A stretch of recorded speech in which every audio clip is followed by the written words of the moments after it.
কোথাও দেখেছেন ওয়াকফ আইন বাতিলের জন্য তৃণমূলের পক্ষ থেকে কোনো আন্দোলন, কোনো সভা হয়নি? কারণ দিদি চাই না। মোদি খুশ তো দিদিও খুশ, দিদি খুশ তো মোদিও খুশ। বহরমপুরে টেক্সটাইল মোড়ে মুর্শিদাবাদ জেলা কংগ্রেসের ডাকে জেলা সমাবেশ মঞ্চে এভাবেই কেন্দ্র রাজ্যকে নিশানা প্রাক্তন সাংসদ অধীর রঞ্জন চৌধুরীর। দীঘার জগন্নাথ ধাম থেকে ওয়াকফ আইন সমাবেশের শুরু থেকে শেষ অধীরের নিশানায় মুখ্যমন্ত্রী। শনিবারের সমাবেশে কি দাবি করলেন অধীর? দিদি, এই পশ্চিমবঙ্গে যদি জগন্নাথ মন্দিরের নির্মাণের জন্য, জগন্নাথ ধাম নির্মাণের জন্য আপনি সরকারি অর্থ ব্যয় করেন, তাহলে ওয়াকফ বোর্ডের মাধ্যমে মসজিদ নির্মাণেও আপনাকে অর্থ বরাদ্দ করতে হবে, তবেই বুঝবো আপনি সকলের জন্য সমান। করুন। কেন এখানকার মানুষ কেউ বলেনি আপনাকে দিব্যি দেয়নি? আপনি জগন্নাথকে নিয়ে আসেন, এখান থেকে কেউ দিব্যি দেয়নি। উড়িষ্যা থেকে হায়ার করে নিয়ে আসছে জগন্নাথকে, বাবা প্রভু জগন্নাথকে। উড়িষ্যার লোক বলছে যে প্রভু আমাদের এখান থেকে দিদি কি করে কেড়ে নিয়ে যায়।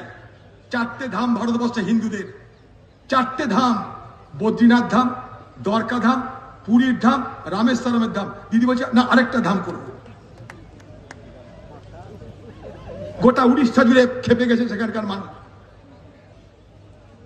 দিদির মাথা ব্যথা নাই যে উড়িষ্যায় ওখানকার পরিযায়ী শ্রমিকদের উপর হামলা হচ্ছে, তারা পালিয়ে আসছে, তার জন্য মাথা ব্যথা নাই। খেয়াল করে দেখবেন মহারাষ্ট্রে, উত্তরপ্রদেশে, রাজস্থানে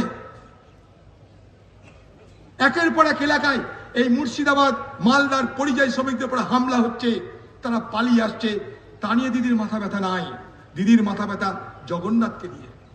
সম্প্রীতি রক্ষা থেকে ওয়াকফ বিল প্রত্যাহার, যোগ্য শিক্ষকদের চাকরিতে পুনর্বহাল থেকে গঙ্গা ভাঙন প্রতিরোধের দাবিতে সুর চড়ালেন কংগ্রেস নেতৃত্ব।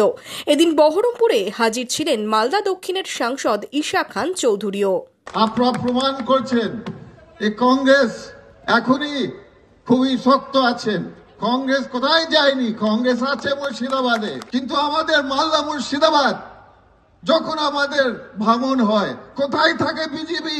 কোথায় আছে বিজেপিদের মন্ত্রী? কোথায় থাকে বিজেপির বড় বড় টিম? দেখা যায় না বন্ধুরা, দেখা যায়। 26 বিধানসভার আগে মুর্শিদাবাদ জেলায় হারানো মাটি ফেরাতেই কি ঐক্যবদ্ধ হওয়ার বার্তা? মুর্শিদাবাদের অশান্তির আবহে এদিনের জেলা সমাবেশ কি জেলার কংগ্রেসকে বাড়তি অক্সিজেন জোগালো? জল্পনা ওয়াকিবহাল মহলে। বহরমপুর থেকে শুভরাজ সরকারের রিপোর্ট, ইমাজিন কমিউনিটি মিডিয়া।